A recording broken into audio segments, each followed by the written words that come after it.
अध्याय 41। दीन विश्वास। हे भगवान, क्या ये थोड़ा अतिशयोक्ति नहीं है?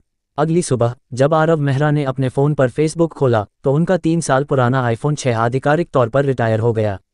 रातों रात 10 मिलियन से अधिक फॉलोअर्स की अचानक बाढ़ ने एक सूचना विस्फोट पैदा कर दिया जिसे उनका फ़ोन संभाल नहीं सका, जिससे वह पूरी तरह से बेकार हो गया।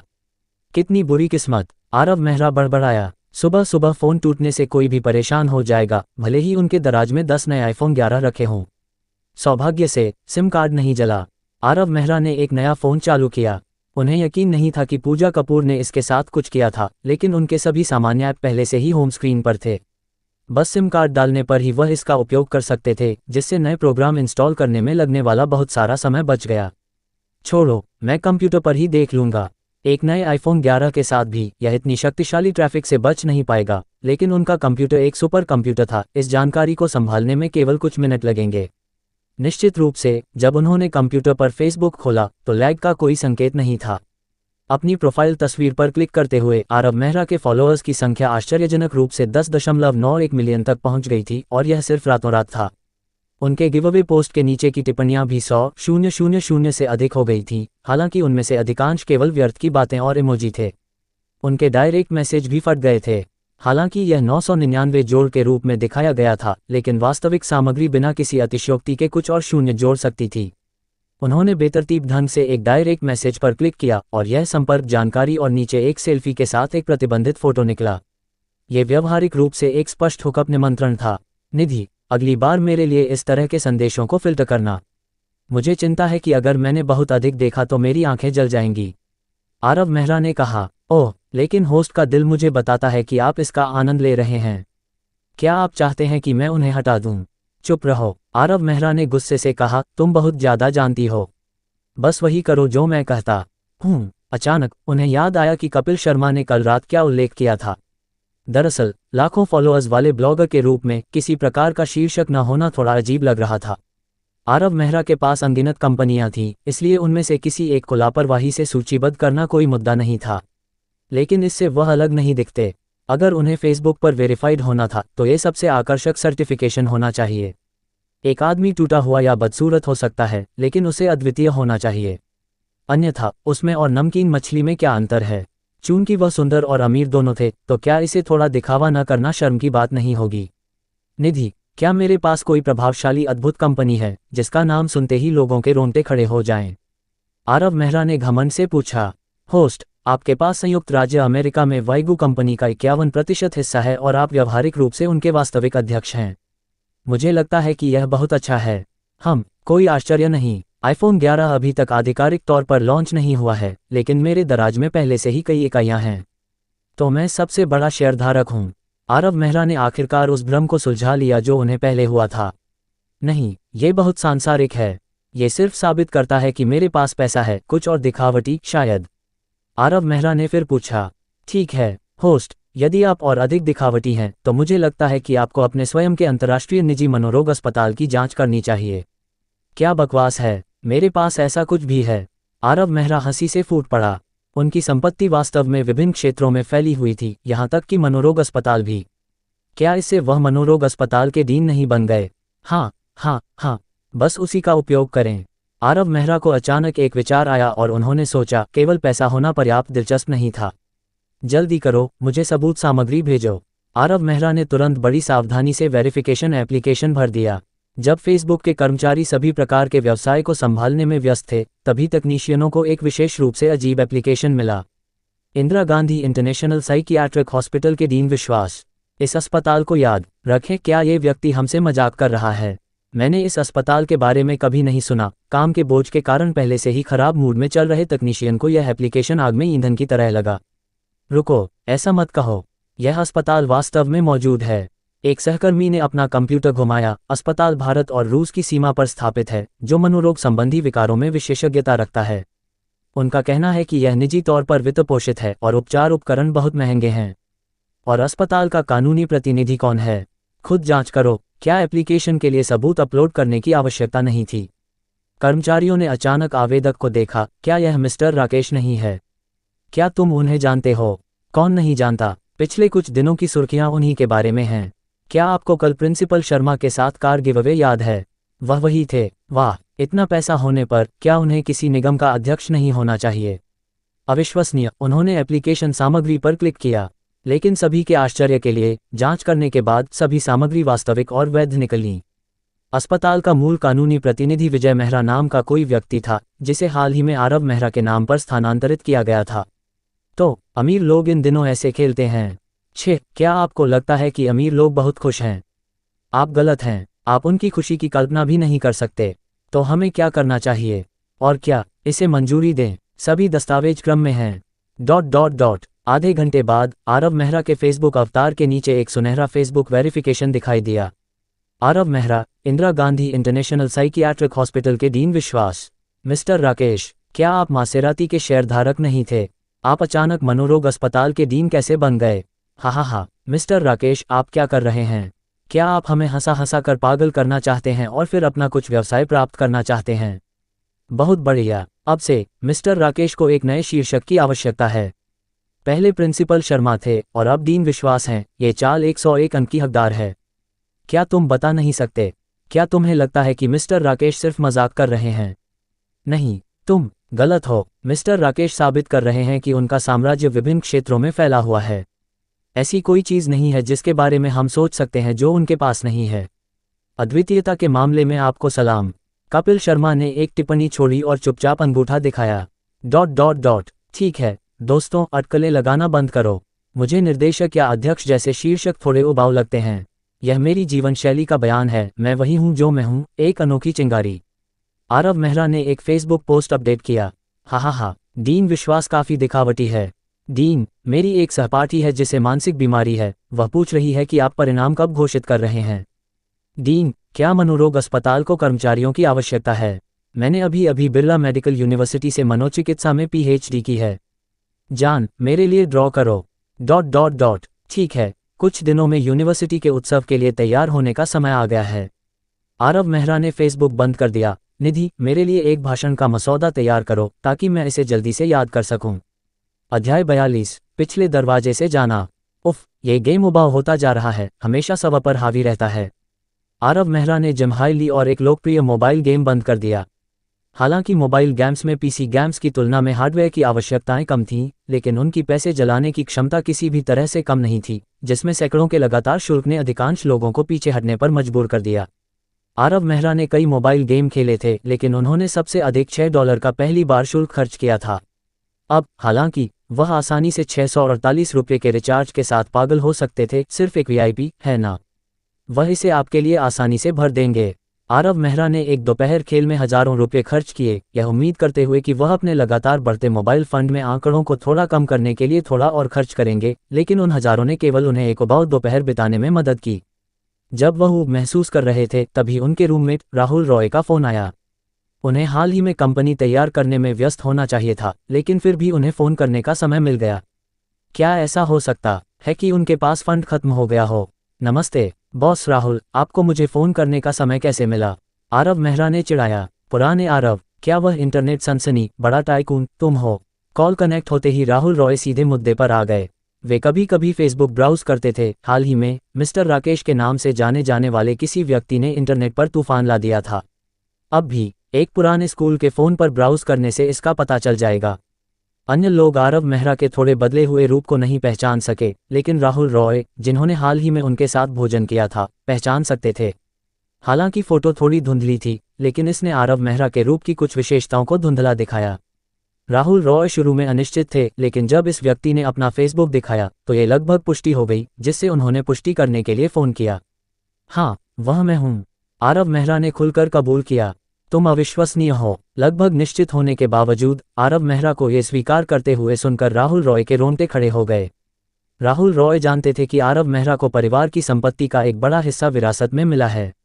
हालांकि आरव मेहरा ने एक बार हास्यपूर्वक दावा किया था कि वह नहीं जानते कि उनके पास कितना है, लेकिन हाल की घटनाओं के आधार पर यह अतिशयोक्ति नहीं लग रही थी। उस हेलीकॉप्टर का पेशेवरों द्वारा संयुक्त राज्य अमेरिका से एक संशोधित सैन्य हेलीकॉप्टर के रूप में मूल्यांकन किया गया था, जिसकी लागत कम से कम $100 मिलियन थी। मैजिक सिटी में जिस मासेराती एमसी में वह दिखाई दिए, उसकी कीमत 10 मिलियन से अधिक थी। इतना ही नहीं, वह लॉटरी में एक स्पोर्ट्स कार भी दे सकते थे, जिससे उनकी भयानक वित्तीय शक्ति साबित हुई। उनमें निवेश किए गए 10 मिलियन रुपए उनके लिए बाल्टी में एक बूंद के बराबर भी नहीं थे। क्या वे सब जानते हैं? आरव मेहरा ने पूछा। बेशक, वे जानते हैं। उन्हें और क्या लगा कि मुझे गेमिंग कंपनी शुरू करने के लिए 10 मिलियन कहाँ से मिले? राहुल रॉय ने भौंकते हुए कहा, भगवान, एक अरबपति के साथ रूममेट के रूप में 3 साल रहने से मेरे नाम पर थोड़ी चमक तो आ ही जाती है। बकवास बंद करो और अपने काम पर ध्यान दो। मेरे पास कंपनी के 70% शेयर हैं और मैं तुमसे मेरे लिए पैसे कमाने की उम्मीद कर रहा हूँ। आरव मेहरा हंसे। पुराने आरव, दरअसल इस बार मैंने एक एहसान मांगने के लिए फ़ोन किया था। राहुल रॉय अचानक थोड़ा हिचकिचाने लगे।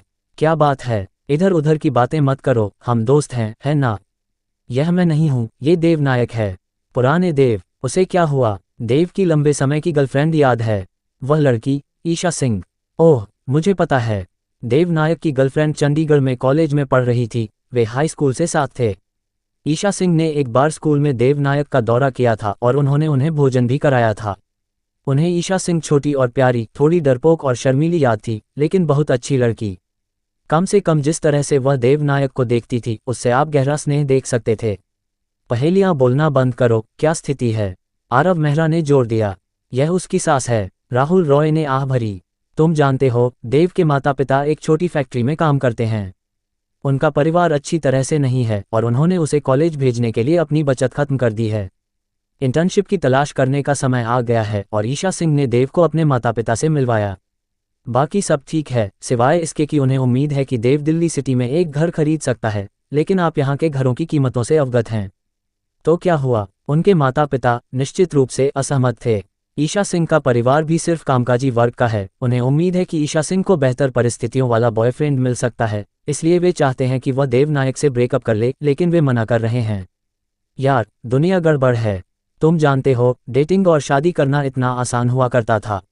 मेरे पिताजी ने कहा कि जब मेरे दादाजी ने मेरी दादी से शादी की तो इसमें केवल एक गाय लगी। ये कहते हुए आरव मेहरा ने सोचा कि उनके पिताजी शायद बकवास कर रहे थे। उनके परिवार की संपत्ति को देखते हुए उनके दादाजी की स्थिति से मेल खाने के लिए एक पूरी घास का मैदान गायों से भरा होगा, है ना? मुझे इसके बारे में बताओ। अब ईशा सिंह के माता पिता उसके लिए ब्लाइंड डेट की व्यवस्था कर रहे हैं और हाल ही में देव थोड़ा परेशान है। क्या तुमने उन्हें अपने स्टार्टअप के बारे में नहीं बताया?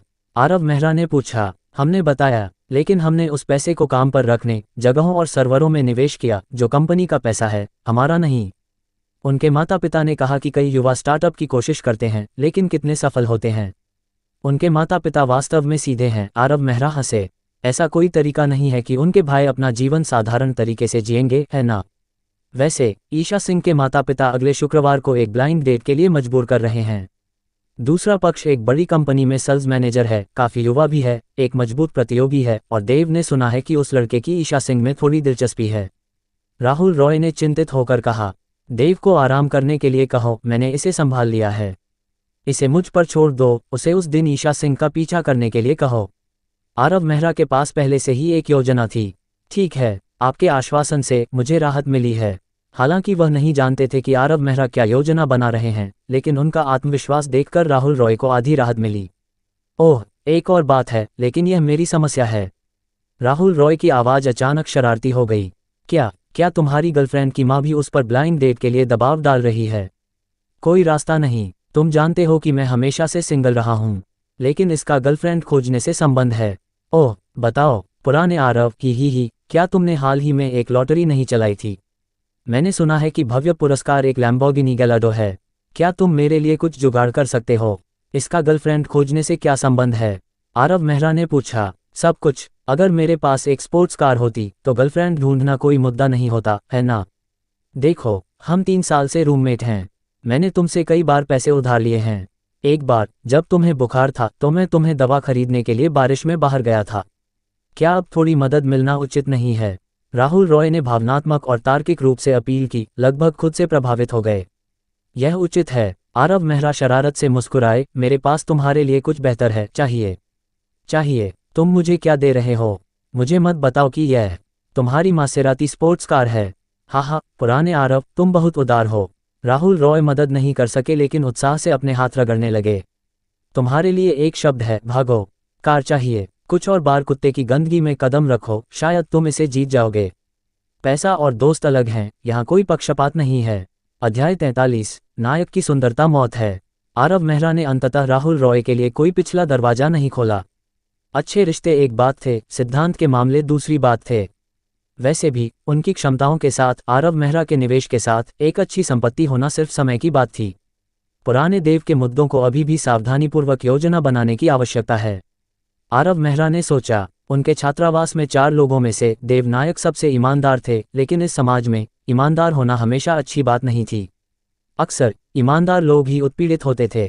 ईशा सिंह के माता पिता ने उन्हें अच्छी परिस्थितियों वाले एक बॉयफ्रेंड से मिलवाया। दूसरा पक्ष निश्चित रूप से देव नायक के सभी आत्मसम्मान को खोने और अंततः स्वेच्छा से बाहर निकलने के लिए हर संभव प्रयास करेगा। लेकिन आरव मेहरा ने ईशा सिंह के लिए देव नायक की भावनाओं को देखा था। उसके स्कूल में उससे मिलने के लिए देव नायक अक्सर मुश्किल से भोजन का खर्च उठाते थे। कभी कभी अगले महीने तक टिके रहने के लिए आरव मेहरा और अन्य 2 से वित्तीय सहायता पर निर्भर रहते थे।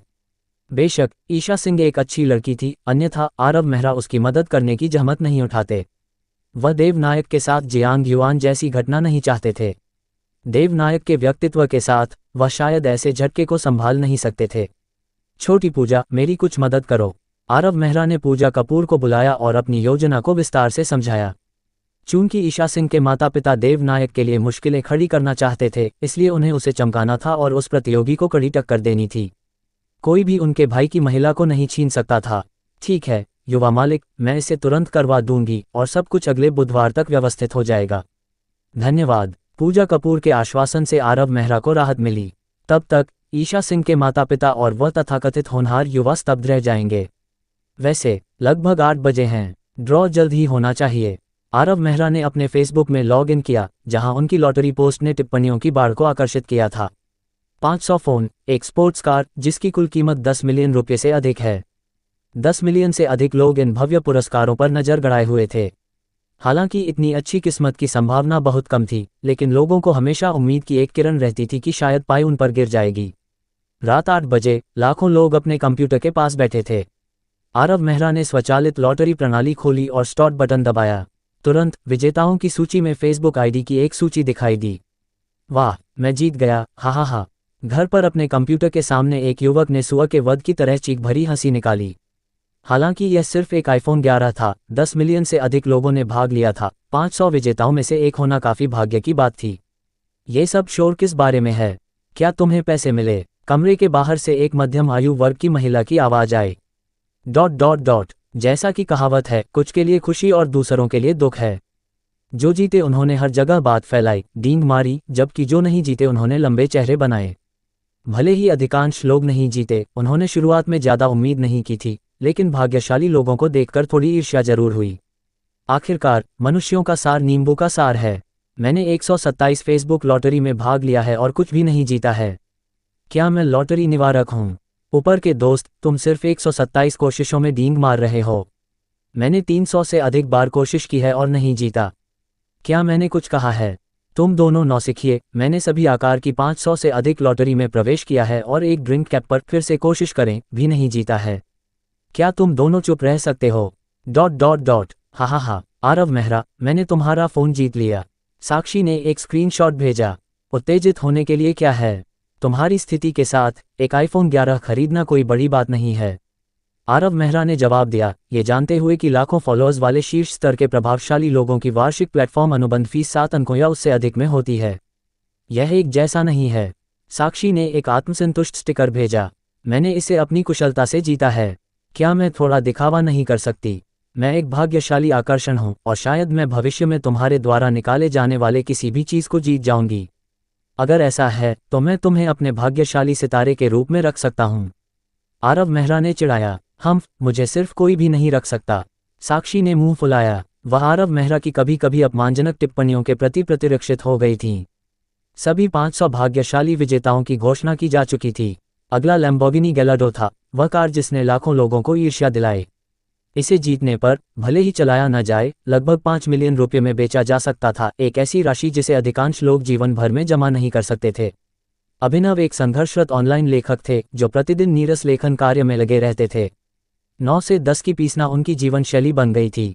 अपेक्षाकृत उच्च जीवन यापन लागत वाले शहर दिल्ली सिटी में रहते हुए उनके पास मामूली वेतन, कोई घर और कोई साथी नहीं था। हाल ही में उन्हें आरव मेहरा का फेसबुक मिला। हालांकि एक गृहस्थ, उन्हें रचनात्मक प्रेरणा की आवश्यकता थी। उनके वर्तमान उपन्यास में एक दिव्य टाइकून के जीवन को दर्शाया गया है और आरव मेहरा द्वारा आयोजित हाल की घटनाओं ने उन्हें बहुत सारे विचार दिए, जिससे हाल ही में सदस्यता में काफ़ी वृद्धि हुई। कल रात सिर्फ मनोरंजन के लिए दृष्टिकोण के साथ उन्होंने लॉटरी में शामिल होने के लिए क्लिक किया। जीतने की उम्मीद नहीं थी, बस अपनी किस्मत आजमा रहे थे। उम्मीद के मुताबिक 500 फ़ोन में उन्हें कोई किस्मत नहीं मिली, लेकिन जैसे ही वह फेसबुक बंद करने और लिखने के लिए वापस जाने वाले थे, एक डायरेक्ट मैसेज आया। बधाई हो भाग्यशाली उपयोगकर्ता, आपने इस लॉटरी में एक लैम्बोर्गिनी गैलाडो जीती है। कृपया पुरस्कार व्यवस्था के लिए जल्द ही हमारे कर्मचारियों से संपर्क करें। यह क्या है? अभिनव ने सोचा कि वह बहुत अधिक लिखने से चीजें देख रहे थे। उन्होंने कभी जैकपॉट मारने का सपना भी नहीं देखा था। फ़ोन जीतना भी कुत्ते की गंदगी में कदम रखने की किस्मत जैसा होता। उन्होंने अपना रिडेम्पशन कोड चेक किया। लॉटरी प्लेटफॉर्म ने पहले ही अंतिम पुरस्कार रिडेम्पशन कोड प्रकाशित कर दिया था, 1,15,487। उन्होंने अपने रिडेम्पशन कोड को फिर से देखा, 1,15,487। ये वही है, बिल्कुल वही। अभिनव का पहला विचार था कि उन पर उल्कापिंड गिरा है। 10 मिलियन से अधिक में से एक मौका उन पर उतरा था। ये 5 मिलियन मूल्य की एक लग्जरी कार थी, अधिकांश के लिए एक अकल्पनीय सपना। उनकी सांस फूल रही थी, उनका रक्तचाप भी बढ़ गया था। चक्कर आना लगभग उन पर हावी हो गया। केवल वे ही जिन्होंने ऐसी किस्मत का अनुभव किया है, उस समय के अविश्वास को समझ सकते हैं। अभिनव के लिए कार कुछ हद तक अवास्तविक लग रही थी। भले ही उन्हें कार दी गई थी, उन्हें इसके रखरखाव का खर्च उठाना पड़ा। क्या आप डीन फोंग से पूछ सकते हैं कि क्या कार को समकक्ष नकद पुरस्कार के लिए बदला जा सकता है? अभिनव ने अस्थायी रूप से मंच पर एक संदेश भेजा। अगर कुछ भी काम नहीं करता है तो उन्होंने कार को सीधे बेचने की योजना बनाई। हम कार नहीं चाहिए, नकद पसंद है। आरव मेहरा ने संदेश देखा। ये ठीक है, वैसे भी ज़्यादा अंतर नहीं है। क्या आप उसका बैंक खाता मांग सकते हैं? मैं उसे अभी पैसे ट्रांसफ़र कर सकता हूँ। सचमुच? अभिनव की उत्तेजना को शब्दों में बयां नहीं किया जा सकता था। उन्होंने कांपते हाथों से अपना बैंक खाता नंबर भेजा। 5 मिनट बाद उन्हें एक टेक्स्ट मैसेज मिला। XX बैंक में 2754 पर समाप्त होने वाले आपके खाते में 5,000,000.00 रुपये जमा किए गए हैं। 1 2 3 4 5 6 6 0। ये वास्तव में 5 मिलियन है। अभिनव को लग रहा था कि वह सपना देख रहे हैं। क्या बकवास है, 5 मिलियन के साथ मैं किताबें लिखना क्यों जारी रखूंगा? अभिनव ने तुरंत अपना लेखक बैकएंड खोला और उपन्यास स्टार ब्लड सॉन्ग के नए अध्याय में लिखा। लिंची ने आज सुबह दर्पण में खुद को देखा और अचानक सोचा, मैं इतना सुंदर कैसे हूँ? वह अपनी सुंदरता से चकाचौंध हो गया था। अध्याय 44। पूनम पांडे। स्कूल के उत्सव का दिन आखिरकार तयशुदा समय पर आ गया। विहान राठौर ने कल उसे फ़ोन किया था और बताया था कि समारोह सुबह 8:30 बजे स्टेडियम में होगा। सभी शिक्षक और छात्र स्कूल की 70वीं वर्षगांठ मनाने के लिए इकट्ठा होंगे। नोएडा सिटी दिल्ली सिटी से 2 घंटे की ड्राइव पर था। आरव मेहरा जल्दी उठ गया था। सौभाग्य से उसके शारीरिक वृद्धि के बाद उसे पहले की तुलना में बहुत कम नींद की आवश्यकता होती थी। हालांकि वह आदत से आमतौर पर 10 बजे तक सोता था, सामान्य परिस्थितियों में 5 या 6 घंटे की नींद उसके लिए पर्याप्त थी। उसने अपना सिला हुआ सूट पहना और दर्पण में दिख रहा व्यक्ति सुंदर और सीधा लग रहा था, जिसका आभा पहले से बहुत अलग था। इस स्कूल उत्सव के लिए उसे लगा कि कई पुराने सहपाठी उसे पहचान नहीं पाएंगे। ये सोचते ही एक चेहरा जो थोड़ा बच्चा जैसा था और जिसमें साइड स्वैप बैंग्स थे, उसके दिमाग में आया। उन्हें मिले हुए 3 साल हो गए थे। उसे आश्चर्य हुआ कि उसकी तथाकथित पहली प्रेम, जिसने घटिया लड़की का श्राप शुरू किया था, अब क्या कर रही होगी। अरे आरव मेहरा, तुम कहाँ हो? क्या तुम साथ चलना चाहते हो? मैं तुम्हें तुम्हारे घर से लेने आऊँगा। ठीक 6 बजे के बाद पूनम पांडे ने आरव मेहरा को फ़ोन किया। उनके घर केवल एक सड़क के फासले पर थे और वे बचपन से ही लगभग एक साथ स्कूल गए थे। ओह, मैं तुम्हें बताना भूल गया, मैं दिल्ली सिटी में शिवाजी यूनिवर्सिटी के पास शिफ्ट हो गया हूँ। आरव मेहरा अचानक कांप गया। वह ये खबर किसी को भी बता सकता था, लेकिन जानता था कि पूनम पांडे को किसी और के माध्यम से पता चलने पर वह उसे मार डालेगी। वाह आरव मेहरा, तुम्हारे पंख सख्त हो गए हैं, है ना? तुमने मुझे नहीं बताया कि तुम शिफ्ट हो गए। निश्चित रूप से, पूनम पांडे फ़ोन के दूसरे छोर पर दहाड़ी। क्या तुम्हें लगता है कि तुम अब वह अमीर आरव मेहरा हो? पैसा मिल गया और फूल गया। तुम अपने 10 साल से अधिक के भाइयों को इतनी बड़ी खबर के बारे में नहीं बताते। आरव मेहरा वास्तव में कहना चाहता था कि वह आरव मेहरा है, लेकिन अगर वह ऐसा करता तो चीज़ें और भी शर्मनाक हो जातीं। ओह, मैं केवल 2 सप्ताह पहले शिफ्ट हुआ और मैं नवीनीकरण में व्यस्त था। तुम्हें बताने का मौका नहीं मिला, आरव मेहरा ने विनम्र स्वर में जवाब दिया। सबसे बुरी बात यह है कि मैं आज तुम्हें खाना खिलाऊंगा ताकि भरपाई हो सके।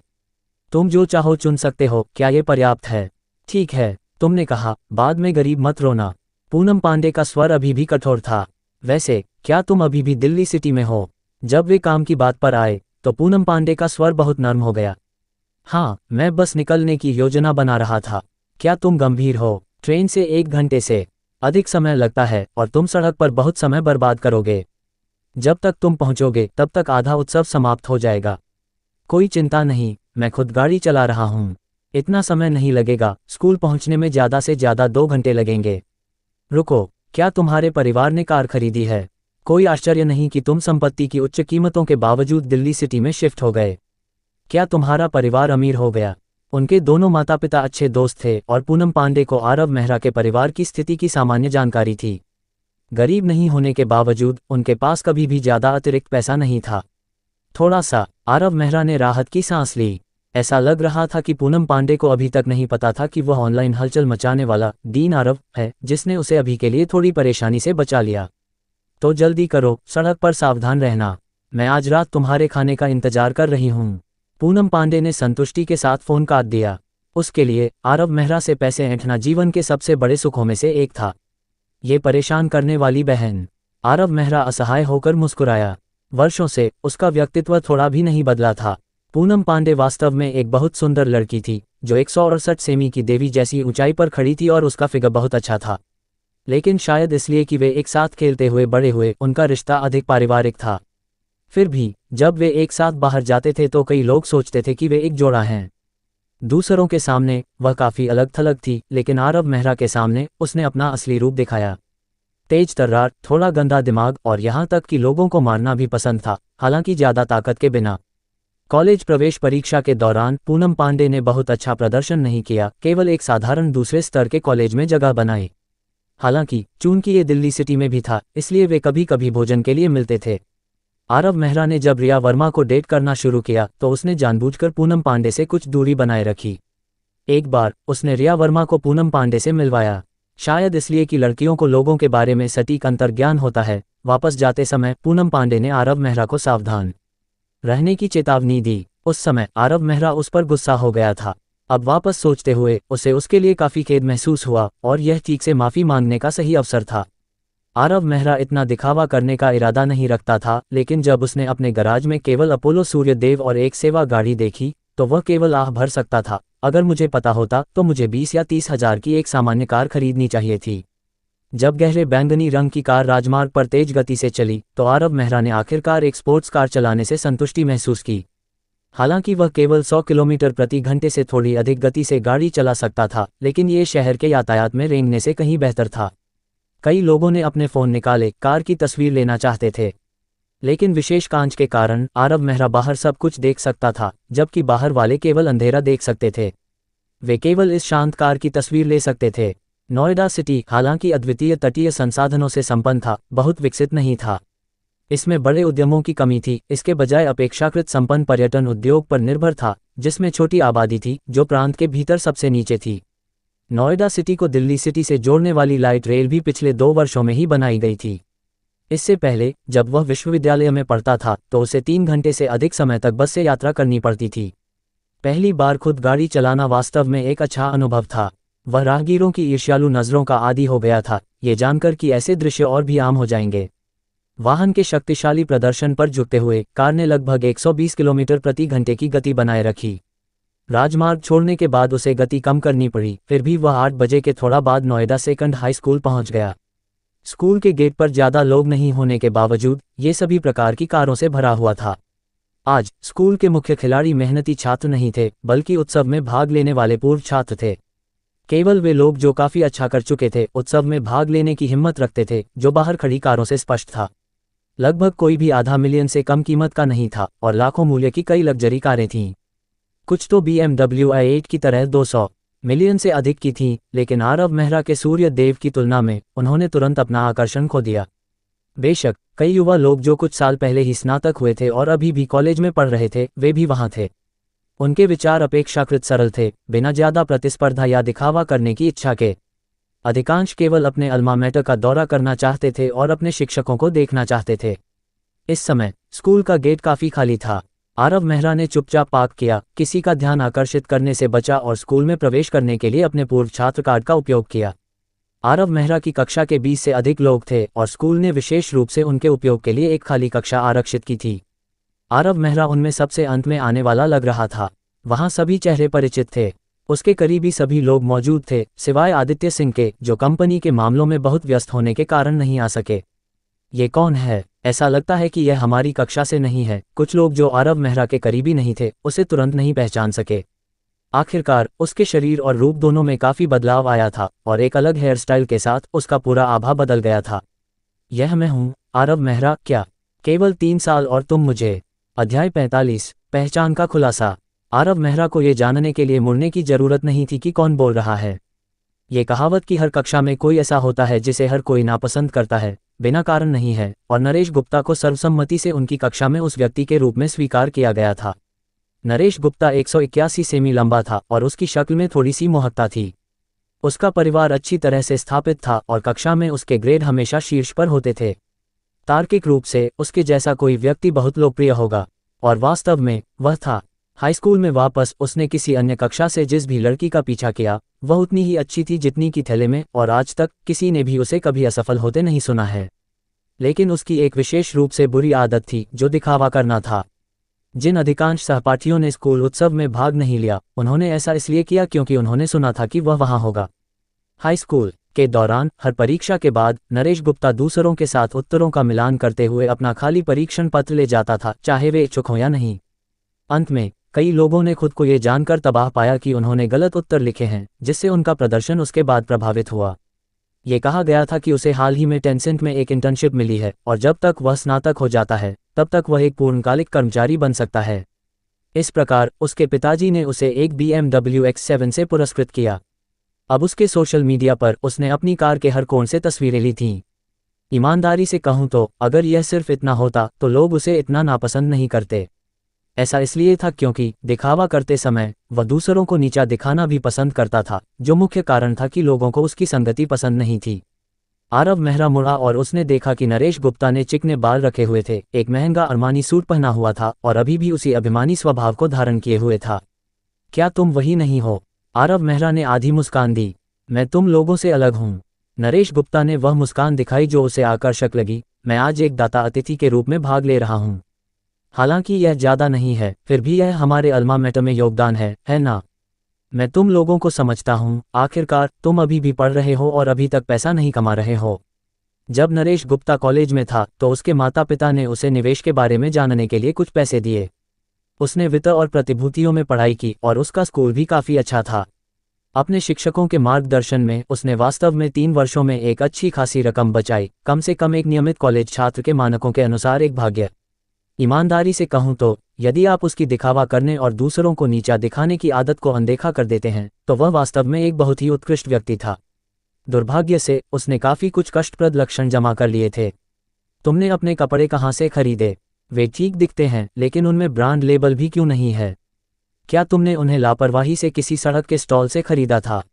यह इतने औपचारिक अवसर के लिए बहुत उपयुक्त नहीं लगता है ना? नरेश गुप्ता ने आरव मेहरा को सिर से पैर तक स्कैन किया और अंत में कहा, यह उपयुक्त है या नहीं ये तुम्हारा काम नहीं है ना? आरव मेहरा ने ठंडे स्वर में जवाब दिया, ये कैसे हो सकता है? आज हर कोई हमारी कक्षा 4 की छवि का प्रतिनिधित्व करता है। तुम इस तरह से हमारी कक्षा 4 को शर्मिंदा करोगे। नरेश गुप्ता ने एक खट्टा भाव बनाए रखा। आरव मेहरा, बस उसे अनदेखा करो। तुम जानते हो कि वह किस तरह का व्यक्ति है। पूनम पांडे हमेशा की तरह स्पष्ट रूप से बोलीं। यहाँ तक कि नरेश गुप्ता के सामने भी वह बिना दया के बोलीं। उसे किसी भी चीज के लिए नरेश गुप्ता पर निर्भर रहने की जरूरत नहीं थी और उसे नाराज करना कोई बड़ी बात नहीं थी। आखिरकार उनके बीच कोई संबंध नहीं था, केवल सहपाठी और कुछ नहीं। नरेश गुप्ता पहली बार पूनम पांडे द्वारा चोक किए जाने का अनुभव नहीं कर रहा था। उसने एक अजीब मुस्कान दी। आखिरकार उसका आज का उद्देश्य इन सहपाठियों को देखना नहीं था।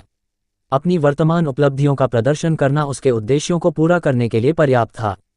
उसे जो पसंद था वह स्कूल के मंच पर खड़ा होना, अपने जूनियर छात्रों से प्रशंसा भरी नजरें प्राप्त करना था। यही असली कारण था कि उसने इस बार स्कूल उत्सव में भाग लिया। आरव मेहरा, तुम्हारे कपड़ों पर क्या है? ये सुंदर दिखता है, क्या ये क्रिस्टल है? आरव मेहरा के सामने बैठी साक्षी ने पूछा। ओह वह, ये हीरे हैं, आरव मेहरा ने चंचल ढंग से कहा। हाँ, तुम सच में शेखी बघारना जानते हो।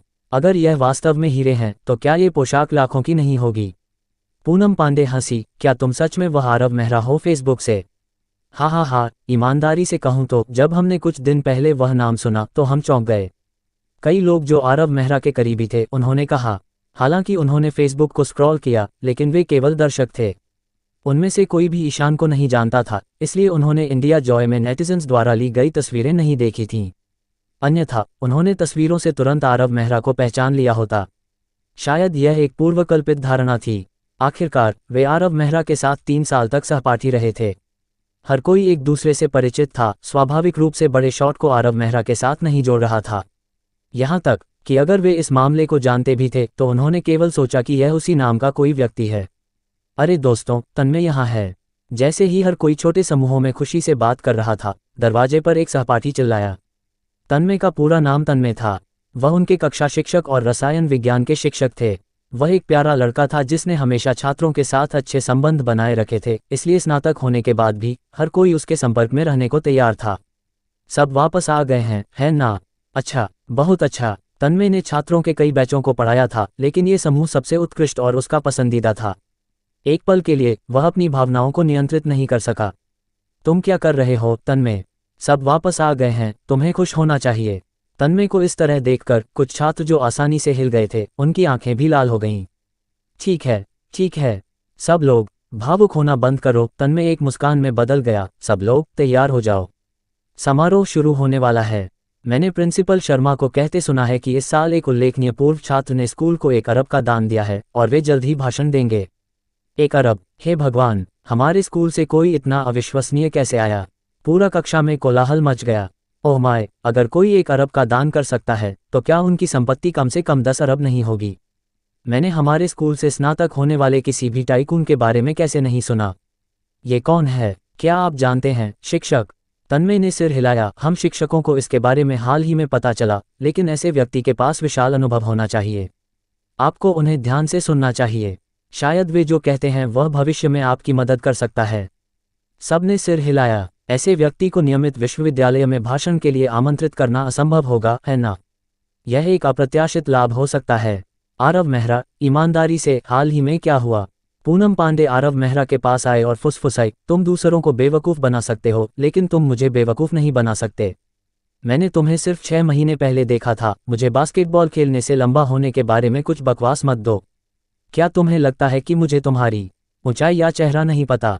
पूनम पांडे ने अपना फ़ोन निकाला, जिसमें आरव मेहरा की कुछ दिन पहले ईशान के साथ नेटिजन्स द्वारा ली गई तस्वीरें दिखाई गईं, जहां आरव मेहरा की विशेषताएं स्पष्ट थीं और बिल्कुल वैसी ही थीं जैसी वह अब दिख रहा था।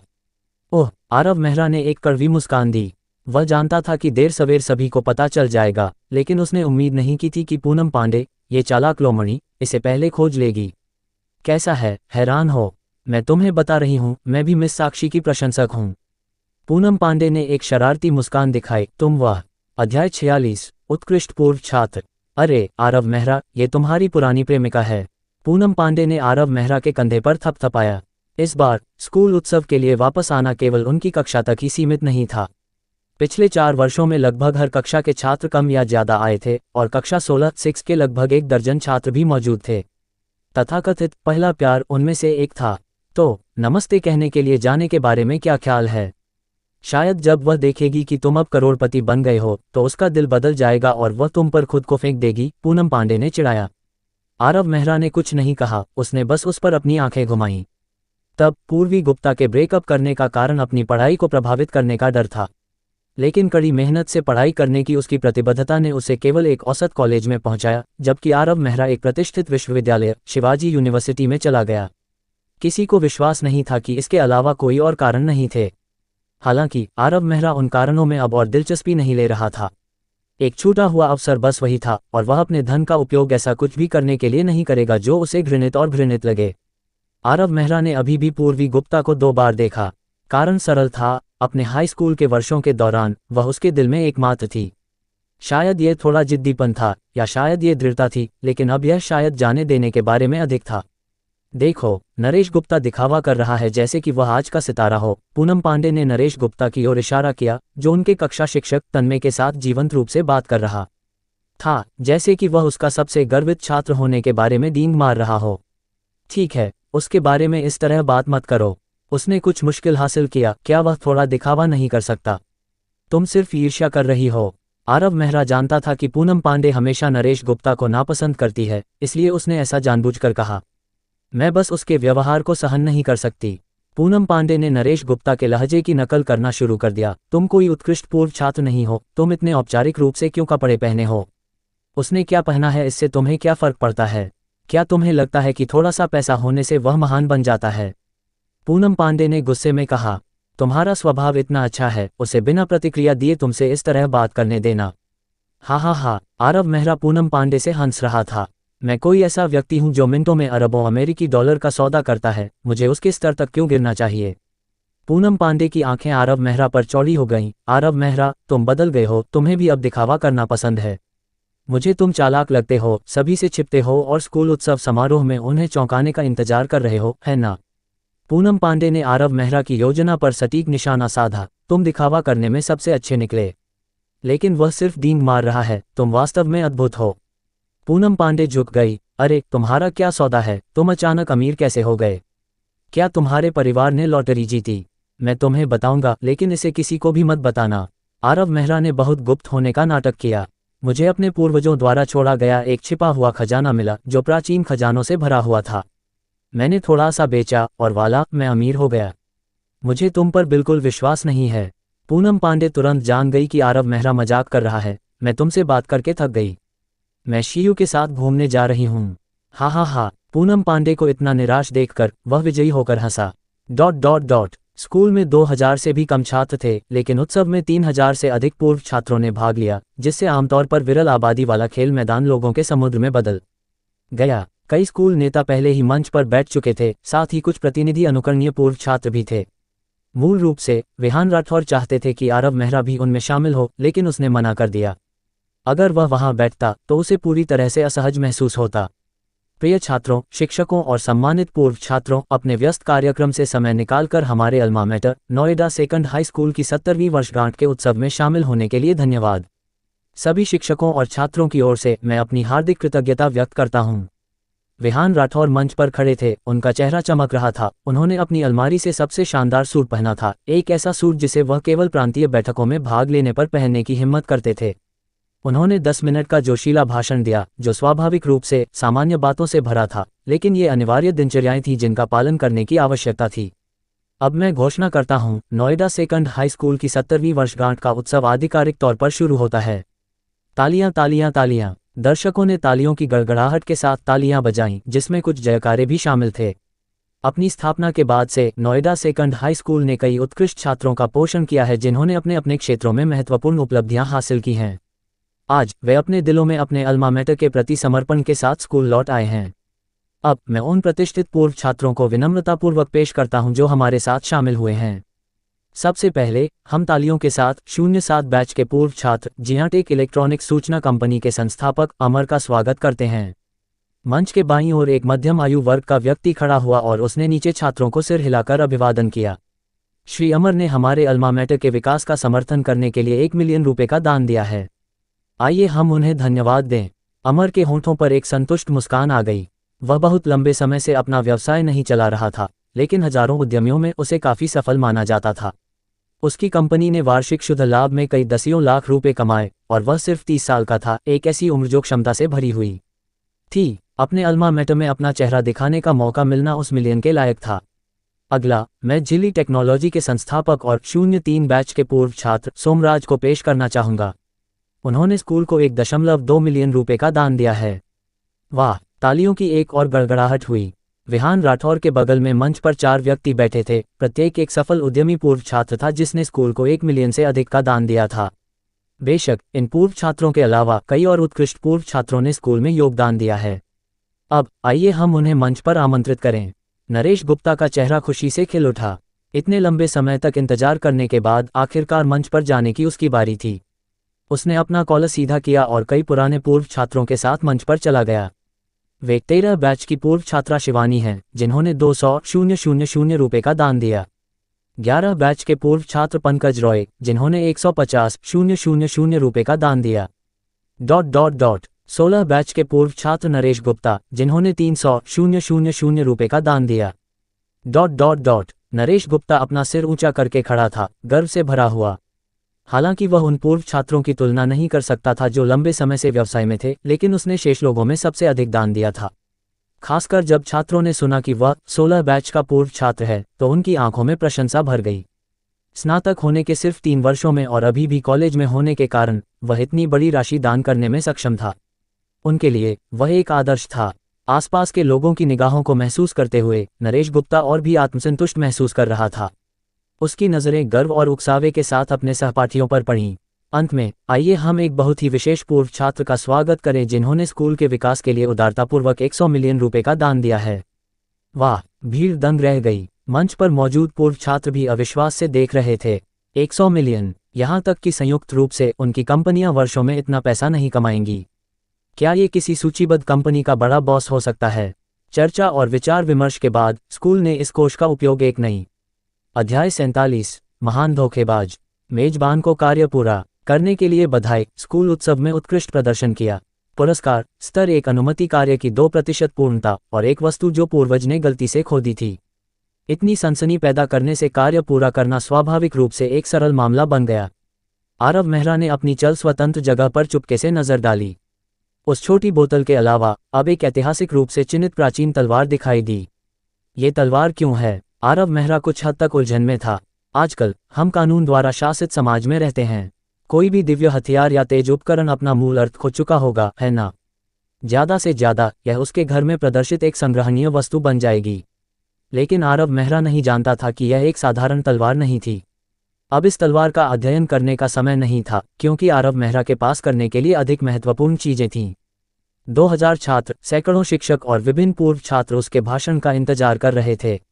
वह साहपूर्वक मंच के केंद्र में चला गया और सभी उत्कृष्ट पूर्व छात्रों ने उसके लिए जगह बनाई।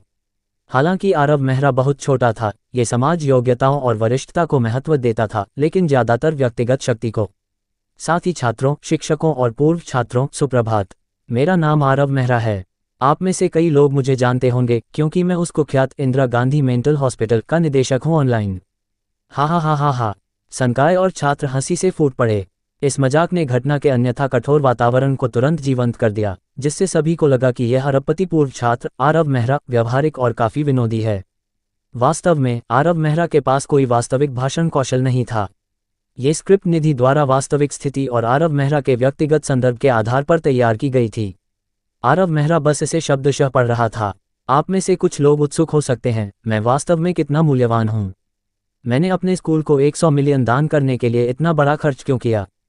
क्या ये सिर्फ इस स्कूल उत्सव में दिखावा करने के लिए था? आरव मेहरा ने कहा, वास्तव में कई लोगों ने इस तरह सोचा। लेकिन क्या आपने कभी सोचा है कि 100 मिलियन क्या हासिल कर सकता है? एक सुबह सुर्खियों में रहने की तुलना में क्या मेरे लिए इस 100 मिलियन को कुछ स्पोर्ट्स कारों या कुछ रियल एस्टेट पर खर्च करना बेहतर नहीं होगा? वोवो हेडबंस अभी भी 4 के लिए 1 रुपया है। क्या मुझे 4 अरब वोवो हेडबंस खरीदने और उन्हें आपदाग्रस्त क्षेत्रों में दान करने के लिए खर्च करने पर अधिक प्रशंसा नहीं मिलेगी? हा हा हा हा हा। आरव मेहरा ने कुशलता से कुछ चुटकुलों का इस्तेमाल किया, जिससे छात्र फिर से खुश हो गए। फिर भी ये निर्विवाद था। उसने एक अच्छा मुद्दा बनाया। दिखावा करने के लिए दसियों हजार खर्च करना उचित माना जा सकता है, लेकिन 100 मिलियन फेंकना अनावश्यक लग रहा था। मैंने स्कूल को ये पैसा इसलिए दान किया क्योंकि नोएडा सेकेंडरी स्कूल मेरा अल्मा मैटर है। मुझे उम्मीद है कि यह इंडिया में एक प्रसिद्ध संस्थान के रूप में विकसित होगा। मुझे उम्मीद है कि स्कूल और अधिक उत्कृष्ट छात्रों को तैयार करेगा। आपको अपने अल्मा मैटर पर अब गर्व है और उम्मीद है आपका अल्मा मैटर भविष्य में आप पर गर्व करेगा। आरव मेहरा के जोशीले शब्दों को तालियों की लहरें मिलीं। मंच पर मौजूद पूर्व छात्र और शिक्षक भी ताली बजाए बिना नहीं रह सके। वह वाक्यांश, आपका अल्मा मैटर आप पर गर्व करेगा, वास्तव में एक राग मारा। क्या ये हर स्कूल और शिक्षक का सपना नहीं है? वास्तव में मैं उस समय काफी शरारती छात्र था और प्रिंसिपल शर्मा इसका प्रमाण दे सकते हैं। आरव मेहरा ने अपने बगल में विहान राठौर की ओर इशारा किया, जिन्होंने एक चंचल, जानने वाली मुस्कान के साथ सिर हिलाया। लेकिन इसका मतलब कुछ भी नहीं है। हम युवा लोगों के थोड़ा शरारती होने में क्या गलत है? जब तक हम कुछ भी अवैध या अराजकता पैदा नहीं करते हैं, तो क्या फर्क पड़ता है? जब तक आप अच्छी तरह से अध्ययन करते हैं, खुद को चुनौती देते हैं और नवाचार करने की हिम्मत करते हैं, कुछ भी असंभव नहीं है। आरव मेहरा ने कुछ प्रेरक शब्द देना शुरू किया। मुझे देखो, प्रिंसिपल शर्मा मुझे कई बार मेरे होम रूम शिक्षक से मिलने के लिए खींचते थे और अब मैंने थोड़ा हासिल किया है ना? वाह! पूनम पांडे ने दर्शकों से एक तिरस्कारपूर्ण अभिव्यक्ति दिखाई। अगर इसे मामूली उपलब्धि माना जाता है तो इस दुनिया में कोई भी सफल नहीं होगा। अंत में, मैं आप सभी को हाई स्कूल से स्नातक होने के बाद मेरी कंपनी में इंटर्न करने के लिए ईमानदारी से आमंत्रित करता हूं। मैं कॉलेज से स्नातक होने के बाद और भी अधिक अवसर देने के लिए तैयार हूं। जैसे ही उसने ये कहा, छात्रों की आंखें और भी उत्सुक हो गईं। क्या स्नातक होने के बाद एक अच्छी नौकरी खोजना उनका सपना नहीं है? ऐसे कुशल आरव पूर्व छात्र के साथ निश्चित रूप से उनके उद्योग विभिन्न क्षेत्रों में फैले होंगे और वह निश्चित रूप से अपने अल्मा मैटर के छात्रों की देखभाल करेंगे, है ना? अंत में, सभी पूर्व छात्रों की ओर से हमारे अल्मा मैटर को 70वीं वर्षगांठ की शुभकामनाएं। ताली, ताली, ताली। आरव मेहरा के शानदार भाषण ने दर्शकों से तालियों की गड़गड़ाहट खींची। मूर्ख बनाया, है ना? सभी मुझसे मूर्ख बन गए, है ना? आरव मेहरा ने मन ही मन हंसा। उसने वास्तव में वे सभी बातें केवल औपचारिकता के लिए कही थीं। वह केवल यहाँ दिखावा करने के लिए आया था। वह 100 मिलियन उसने बोलने के समय तक वापस कमा लिया था। निधि के कार्य को पूरा करना सबसे महत्वपूर्ण बात थी। फिर भी, ठीक उसके शब्दों के कारण उसने अपने नैतिक चरित्र को बहुत उच्च स्तर तक बढ़ाया। विहान राठौर और अन्य लोगों ने सोचा कि वह वास्तव में अपने अल्मा मैटर से प्यार करता है। आरव मेहरा ने दर्शकों की प्रतिक्रियाओं को देखा, पूरी तरह से संतुष्ट। उसे नहीं पता था कि उसके पास भाषणों की प्रतिभा है। अनजाने में उसने कक्षा 6 से भीड़ में पूर्वी गुप्ता की एक झलक देखी। वह जटिलता से भरी एक अजीब अभिव्यक्ति के साथ उसे देख रही थी। वास्तव में, उस समय उसके दिल में बदलाव का कारण सरल था। आरव मेहरा जितना अनुमान लगा सकता था उससे कहीं अधिक सरल। यह उसकी पढ़ाई को प्रभावित करने के बारे में नहीं था, ये सिर्फ इतना था कि आरव मेहरा की उपस्थिति उसकी अपेक्षाओं को पूरा नहीं करती थी, बस इतना ही। उसने कभी कल्पना नहीं की थी कि जिस लड़के को उसने एक बार अस्वीकार कर दिया था, वह पूरी तरह से बदल गया था। न केवल उसके पास अब एक ईर्ष्यापूर्ण उपस्थिति थी, बल्कि अतुलनीय धन भी था। एक पल के लिए उसने नुकसान की भावना महसूस की। आपके अद्भुत भाषण के लिए धन्यवाद, पूर्व छात्र आरव मेहरा। विहान राठौर एक बार फिर मंच के केंद्र में आए, जिसके बाद 2 शिक्षक लाल रिबन पकड़े हुए थे। अब हम समुद्र के बच्चे छात्रवृत्ति के लिए रिबन काटने की रस्म शुरू करेंगे। हम संस्थापक के रूप में पूर्व छात्र आरव मेहरा को फंड की आधिकारिक स्थापना के लिए रिबन काटने के लिए आमंत्रित करते हैं। ... स्कूल उत्सव समाप्त होने से पहले पूरे 3 घंटे तक चला। मूल रूप से, विहान राठौर आरव मेहरा और कुछ स्कूल नेताओं और पूर्व छात्रों को भोजन के लिए आमंत्रित करना चाहते थे, लेकिन उसने मना कर दिया। 3 साल के लिए स्कूल छोड़ने के बाद उसने उन 3 वर्षों के लिए स्कूल के कैफेटेरिया का स्वाद नहीं चखा था। एक शानदार रेस्तरां के बजाय उसने पुरानी यादों को ताज़ा करने के लिए कैफेटेरिया में अपने पूर्व सहपाठियों के साथ एक साधारण दोपहर का भोजन करना पसंद किया। नरेश गुप्ता किसी समय उदास होकर फिसल गया था। आरव मेहरा के आसपास होने से वह केवल उसे छाया देगा। जारी रहने का चेहरा नहीं होने के कारण वह चुपके से चला गया। हालांकि यह अधिकांश सहपाठियों के लिए उपयुक्त था। तुरंत कक्षा का वातावरण बहुत अधिक सामंजस्यपूर्ण हो गया। इसकी उम्मीद नहीं थी, आरव मेहरा, कुछ वर्षों के बाद तुम एक टाइकून में बदल गए हो। हाँ, जब मैंने इसे फेसबुक पर देखा तो मुझे विश्वास नहीं हुआ। ये वास्तव में तुम थे। क्या हमने तब नहीं कहा था, अगर हम अमीर हो जाते हैं तो हमें एक दूसरे को नहीं भूलना चाहिए। हमारे स्नातक होने के बाद हमारी थोड़ी और देखभाल करें। ठीक है, ठीक है। हमारे दीन आरव उस तरह के व्यक्ति नहीं हैं, है ना पुराने आरव? हाँ, बिल्कुल। वैसे अगली बार जब आप एक लॉटरी आयोजित करते हैं तो सभी को पहले से जानने दें कि कोई को प्रार्थना करें। उसके सहपाठियों ने आरव मेहरा की बदली हुई स्थिति के कारण संयमित व्यवहार नहीं किया। इसके बजाय सब कुछ वैसा ही था जैसा पहले हुआ करता था। शायद ये छात्र युग की दोस्ती का शुद्ध सार है। आरव मेहरा हंसा, सच्ची खुशी के साथ हंसा। अध्याय 48, विजय मेहरा के रोमांटिक रहस्य। गर्मी की छुट्टियों के दौरान सुबह स्कूल उत्सव समारोह समाप्त होने के बाद छात्र धीरे धीरे घर चले गए, जबकि अधिकांश पूर्व छात्रों ने स्कूल में रुककर घूमने का विकल्प चुना, क्योंकि 3 वर्षों में बहुत कुछ बदल गया था। अपने पूर्व सहपाठियों के साथ एक दोपहर बिताकर आरव मेहरा को ऐसा लगा जैसे वह 3 साल पहले वापस आ गया हो। यह एक अवर्णनीय अनुभव था। शाम को लोग एक एक करके स्कूल छोड़ने लगे। सभी के बीच घिरे हुए आरव मेहरा ध्यान का केंद्र था, क्योंकि वे सभी देखना चाहते थे कि वह कौन सी कार चला रहा था। पिछली बार इंडिया जॉय में ये बताया गया था कि उसने 10 मिलियन की मासेराती MC12 चलाई, एक ऐसी कार जिसे अधिकांश लोगों ने व्यक्तिगत रूप से कभी नहीं देखा था। जब वे स्कूल के प्रवेश द्वार पर पहुंचे तो अधिकांश पूर्व छात्र जा चुके थे और वहां केवल कुछ कारें खड़ी थीं। भले ही आरव मेहरा ने एक कोने में पार्क किया था, लेकिन शानदार कार खड़ी होने पर भी ध्यान आकर्षित करती थी। ये किस तरह की कार है? ये बहुत शानदार है। लड़कियां प्रशंसा से चीख पड़ीं। धिक्कार है, मैं इस लोगों को जानता हूं। यह अपोलो सूर्यदेव है। मैंने सुना है कि केवल आधार मूल्य 10 मिलियन से अधिक है। कक्षा के कुछ जानकार लड़कों ने कार को पहचाना। क्लिक क्लिक क्लिक, सभी कॉन्फ़िगरेशन और करों सहित आप इसे दसियों मिलियन से कम में सड़क पर नहीं निकाल सकते, है ना? सहपाठियों ने तस्वीरें लेने के लिए अपने फ़ोन निकाले। भले ही वे इसमें बैठ नहीं सकते थे, ऐसी कार को करीब से देखना कुछ ऐसा था जिस पर गर्व किया जा सकता था। साथ ही ये कार उनके सहपाठी की थी जिससे उन्हें कहीं भी डींग मारने का अधिकार मिला। अपोलो सूर्यदेव, मुझे याद है कि पूरे इंडिया में 3 से अधिक नहीं हैं। और यह मॉडल पहले कभी सामने नहीं आया है, कक्षा के कार उत्साही लोगों में से एक ने कहा। आरव मेहरा, क्या तुम्हारा परिवार किसी सूचीबद्ध निगम का हिस्सा नहीं है? मैंने सुना है कि ऐसी हाई एंड स्पोर्ट्स कार खरीदने के लिए आपको आमतौर पर किसी प्रकार के कार एसोसिएशन में शामिल होने की आवश्यकता होती है और पैसा होने की गारंटी नहीं है कि आप इसे खरीद सकते हैं। सच कहूं तो German Apollo super car factory मेरी है, आरव मेहरा ने थोड़ा शर्मिंदा होकर कहा, क्योंकि यह थोड़ा दिखावा करने जैसा लग रहा था। लेकिन चूंकि सभी ने पूछा, इसलिए उसके पास सच बताने के अलावा कोई विकल्प नहीं था। यह मेरे लिए फैक्ट्री से एक विशेष अनुकूलित कार है। बड़े पैमाने पर उत्पादन संस्करण वर्ष के अंत तक बाहर नहीं होगा।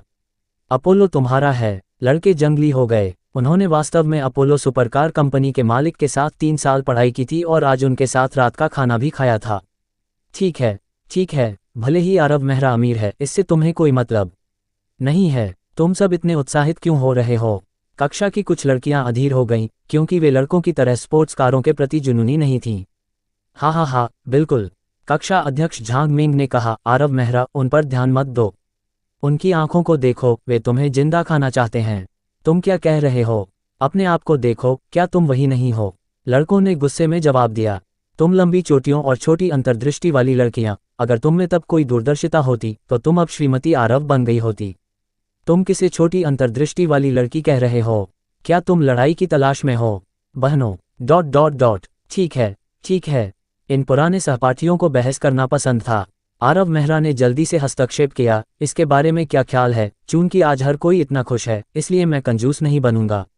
अगले साल जब हम सभी स्नातक हो जाएंगे तो चलिए एक स्नातक यात्रा करते हैं। मैं सभी खर्चों को कवर करूंगा और हम गंतव्य पर मतदान कर सकते हैं। डीन आरव बहुत उदार हैं। सभी ने जयकार करना शुरू कर दिया। डीन आरव, क्या हम प्रांत से बाहर जा सकते हैं? किसी ने डरते हुए पूछा।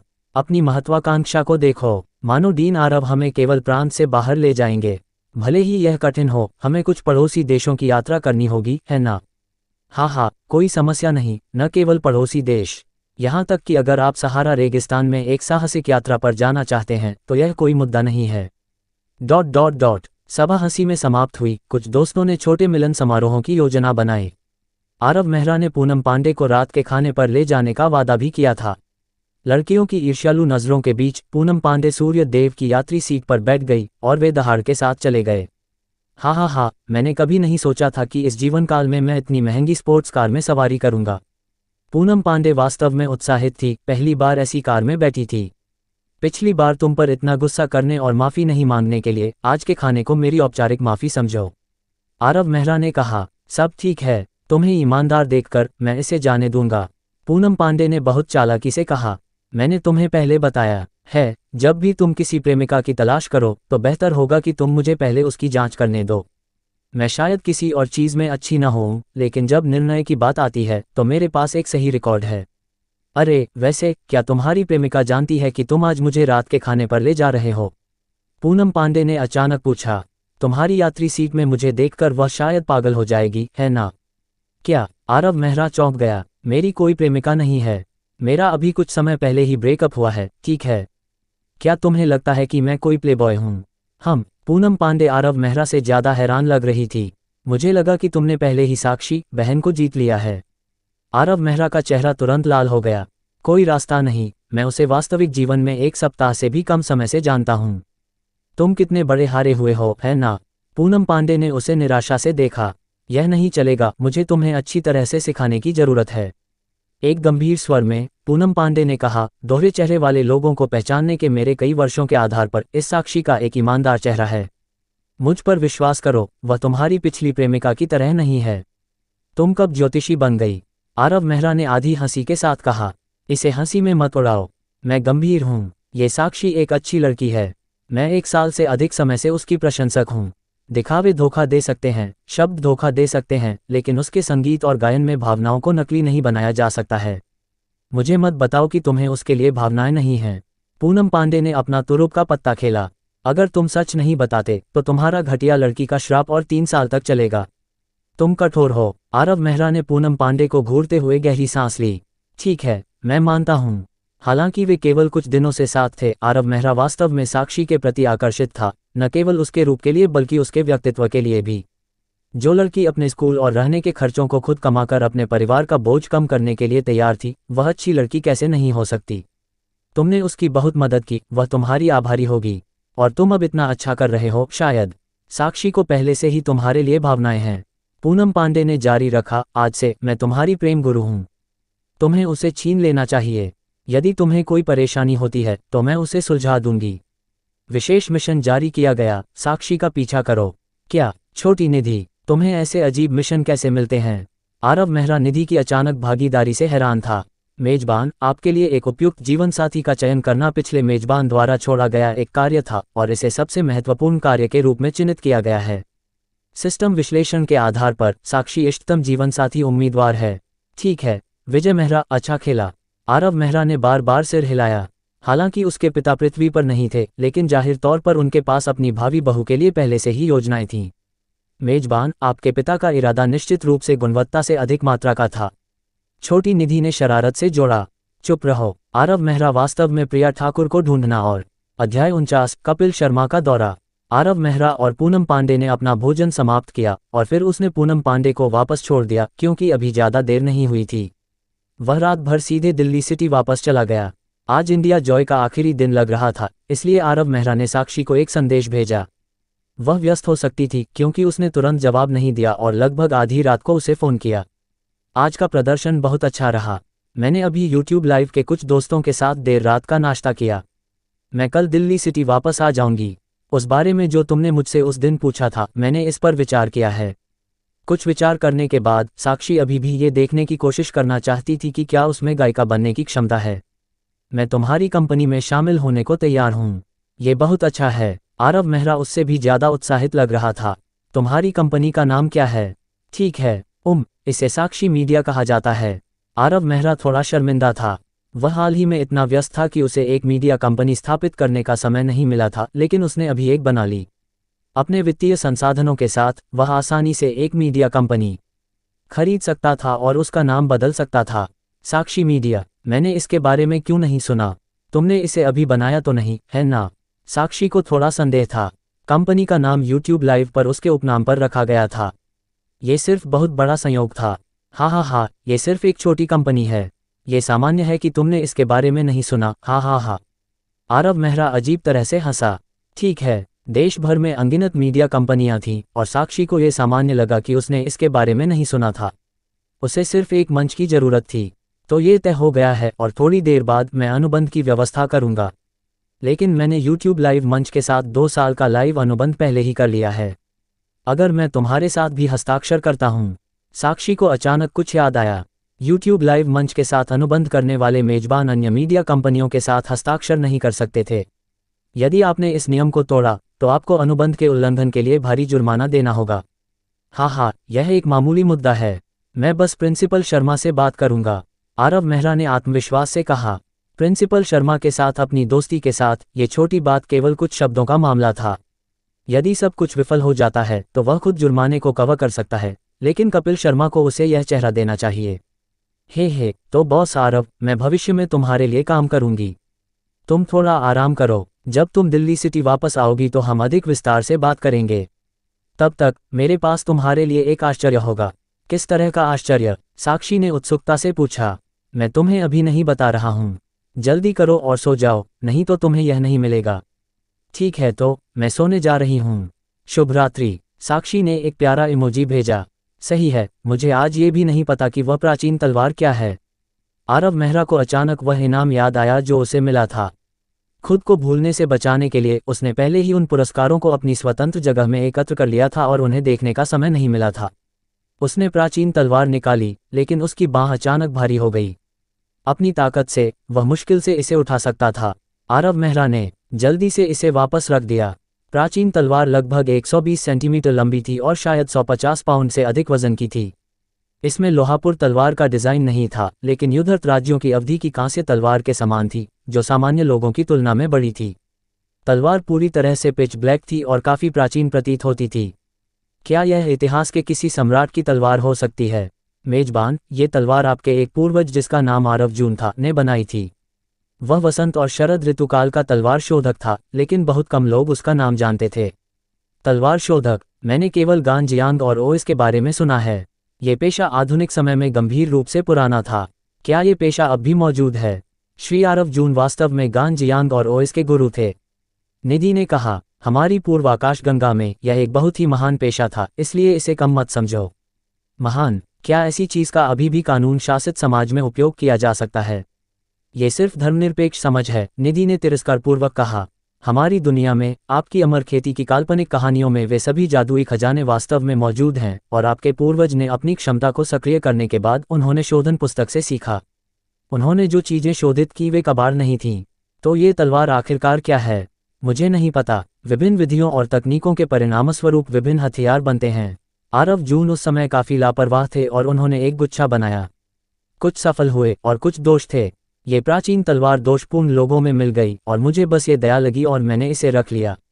लेकिन ये चीज़ बहुत भारी है, मैं इसे उठा भी नहीं सकता।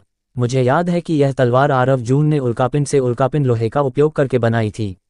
इसकी कठोरता पृथ्वी पर किसी भी सामग्री से अधिक है और इसे बनाने में उन्हें काफ़ी साल लगे, निधि ने याद किया। ठीक है, मैं इसे अभी के लिए रखूंगा। अगर यह बेकार है तो मैं इसे कम से कम सौभाग्य के लिए घर पर एक प्राचीन वस्तु के रूप में रख सकता हूँ। आरव मेहरा कुछ हद तक निराश था। ये चीज़ उस छोटी बोतल में 5 निम्न गुणवत्ता वाली गोलियों जितनी अच्छी भी नहीं थी। प्रिंसिपल शर्मा मुझे आधी रात को क्यों बुला रहे हैं? आरव मेहरा का फ़ोन बजा। पहले से ही 12:30 बज चुके थे। क्या कोई ज़रूरी बात हो सकती थी? पुराने कपिल, क्या बात है, इतनी देर से फ़ोन कर रहे हो? आरव मेहरा ने लापरवाही से कहा। तुम व्यस्त नहीं हो? कपिल शर्मा की हैरान आवाज़ फ़ोन पर आई। मुझे लगा कि आज आखिरकार मेरा बदला पूरा हो जाएगा। जीज, तुम निश्चित रूप से द्वेष रखते हो, है ना? मैंने तुम्हें सिर्फ एक बार परेशान किया और तुम इतनी दुश्मनी रख रहे हो। आरव मेहरा मुस्कुराया। सौभाग्य से वह अकेला था। अगर वह वास्तव में व्यस्त होता तो यह उसे डर से बाहर कर सकता था। ओह सही है, मुझे मेरे नाम से बुलाओ, मुझे पुराने कपिल मत बुलाते रहो, यह अजीब लगता है। कपिल शर्मा ने असंतुष्ट होकर कहा। अगर कोई और होता तो उसने उन्हें शाप दिया होता, लेकिन चूंकि यह आरव मेहरा था जिसका परिवार उसके अपने से कम नहीं था, कपिल शर्मा आकस्मिक होने की हिम्मत नहीं करता। तुम मुझे किस लिए बुला रहे हो? कहो, नहीं तो मैं फ़ोन काट रहा हूँ। आरव मेहरा ने अधीरता से कहा। नहीं नहीं, मेरे पास गंभीर काम है। कपिल शर्मा ने जल्दी से कहा। क्या तुम कल खाली हो? मैं तुमसे मिलने दिल्ली सिटी आऊँगा। उस फिल्म का प्रारंभिक काम पूरा हो गया है। विशेष प्रभाव टीम समय के अनुसार शुल्क लेती है और मैं देरी नहीं कर सकता। आइए अभिनेताओं और निर्देशक को जल्द ही अंतिम रूप दें। ठीक है। आरव मेहरा को अभी भी साक्षी के मामले पर उनके साथ चर्चा करने की आवश्यकता थी। कल दिल्ली सिटी में शांति विला में मुझसे मिलो। जब तुम पहुंचो तो मुझे फ़ोन करो और मैं तुम्हें ले आऊँगा। ठीक है। कपिल शर्मा को सीधे लोगों के साथ व्यवहार करना पसंद था। ओह, वैसे तुमने पहले उल्लेख किया था कि तुम्हारे परिवार में एक निजी शेफ है ना? मैं कल दोपहर के भोजन के लिए तुम्हारे घर आ रहा हूँ। तुम क्या खाना चाहते हो? मेरा शेफ कुछ भी बना सकता है। कुछ भी बना सकता है? क्या तुम सुनिश्चित हो? कपिल शर्मा ने चालाकी से हंसा। अगर वे इसे नहीं बना सकते हैं तो मैं कल उल्टा पेशाब करते हुए खुद को स्ट्रीम करूंगा। आरव मेहरा ने डींग मारी। जब तक ये मानव उपभोग के लिए उपयुक्त है तो मुझे इतालवी अल्बा, सफ़ेद ट्रफल और अल्मास कैवियार चाहिए। ये वे चीज़ें थीं जिनके बारे में उन्हें यकीन था कि आरव मेहरा नहीं पा सकता, खासकर ऑफ सीज़न में। यहाँ तक कि सीज़न में भी उन्हें आयात करने में लंबा समय लगेगा। ठीक है, मैं इसकी व्यवस्था करूँगा। आरव मेहरा ने माना कि कपिल शर्मा उसे चुनौती दे रहे थे, लेकिन उसके पास किसी भी समय दुनिया भर में स्टैंड बाय पर कई निजी जेट थे। वह जो कुछ भी चाहता था वह एक दिन के भीतर प्राप्त कर सकता था। इस बार कपिल शर्मा निराश होने के लिए नियत थे। अध्याय 50। मैं बहुत गरीब हूँ। सुबह जल्दी आरव मेहरा शोर के कोलाहल से चौंक कर जाग गया। अपनी नींद भरी आंखों को मलते हुए उसने पर्दे खोले तो देखा कि नीचे 4 विशाल ट्रक खड़े हैं, जिनमें से प्रत्येक की पीठ पर एक बिल्कुल नई स्पोर्ट्स कार रखी हुई है। हर बार जब आरव मेहरा की कंपनियों में से कोई एक स्पोर्ट्स कार का एक नया मॉडल डिज़ाइन करती थी तो एक इकाई को गोदाम में छोड़ दिया जाता था ताकि मेहरा परिवार का कोई भी व्यक्ति किसी भी समय उपयोग कर सके। क्योंकि आरव मेहरा के पास इस बार कोई विशेष संशोधन अनुरोध नहीं था, कारों का पहला बैच पहले ही उसके विला में पहुंचाया जा चुका था। एक पगानी हुआयरा, एक लैम्बोर्गिनी वेनेनो, एक एस्टन मार्टिन वाल्किरी और एक कोएनिग्सेग 1, एक 4 सुपरकार सूरज के नीचे झिलमिला रही थीं, एक ऐसी लाइनअप जो किसी भी कार उत्साही को पागल कर देगी। 4 कारखानों के प्रबंधकों ने सावधानीपूर्वक 4 स्पोर्ट्स कारों को ट्रकों से उतारा और उन्हें आरव मेहरा के निजी गराज में पार्क कर दिया। कभी खाली दिखने वाला गराज अचानक बहुत भरा हुआ लगने लगा। एक बार जब सभी स्थान भर गए तो आरव मेहरा का गराज व्यावहारिक रूप से एक कार शो की बराबरी कर सकता था, और यहाँ की कोई भी सुपरकार सीमित संस्करणों से कम नहीं थी। दुनिया में सारा पैसा भी उन्हें नहीं खरीद सकता था। आज का नाश्ता उसके शेफ द्वारा तैयार किए गए इतालवी चौड़े नूडल्स थे। पिछली रात उसने ईरान से सबसे शुद्ध इम्मा कैवियार, मेन लॉबस्टर और कुछ जैविक सब्जियों को मंगवाया था, जिससे इस भोजन की लागत लगभग $1000 हो गई थी। लेकिन ये $1000 के इतालवी नूडल्स आरव मेहरा के लिए कुछ निवाले ही संतुष्ट कर पाए। वह अत्यधिक उच्च स्वाद वाला व्यक्ति नहीं था। उसके दिमाग में इस तरह का शानदार खाना पोर्क नूडल्स के साथ अचार वाले सरसों के साग के कटोरे से अलग नहीं था। आरव मेहरा, मैं आ गया हूँ। मैं अभी शांति विला के गेट पर हूँ। कपिल शर्मा जल्दी में आया और अभी 9 भी नहीं बजे थे। कपिल शर्मा अच्छी तरह जानता था कि आरव मेहरा एक धनी व्यक्ति था।